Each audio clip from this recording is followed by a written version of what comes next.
କ୍ଷୀରୋଦ ମାଝୀ ମନା ଯେ ଇନ କାଲି 5ଟା ଦେଇ ଛୁଆମାନେ ଯେତେବେଳେ ଖେଲାଖୁଲି କରୁଥିଲେ ଚକାଦୁଲି ଖେଲୁଥିଲେ କରି 5 ବଜା ନ ବୋଲ ଯେ ସେତେବେଳେ ଏଇଟା ବାଘ ଆସିଲା ଆରୁ ଗୋଟେ ଛୁଆକୁ ବେଟି ନେଲା ଯେ ସେନ ବେଲେ 200 ମିଟର ପାଖାପାଖି ଛୁଆକୁ ସବୁବେଳେ ଘେରାଘୁରି କରନୁ ଯେ ସେଟା ଛୁଆକେ ପିଆଲା ଆନୁ ଯେ ଆନବା ପଦେ ଥିଲା ଟିକେ ତାପରେ ଡେଥ୍ ହେଇଗଲା।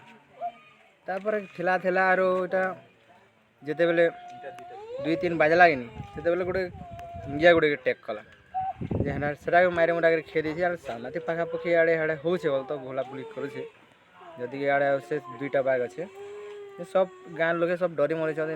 ଡରବାର ଭାସ ଥିନେ କେନି ଆଡ଼େ ବାହାରି ନି ପାରବାର କ୍ଷେତ ଖୋଲା ଜି ନି ପାରବାର ସବୁବେଳେ ଡର ହେଇଯାଇଛି। ସେଥିର୍ଲାଗି ସବୁ ଘରେ ଅଛନ୍। जिला प्रशासन काଣା दाबी करूଛି? जिला प्रशासन किसी सुविधा तो हबार नी आगे आड़े देखो केन्दा सुविधा करूचे कि नहीं करूचे सेटा जानी पारबार।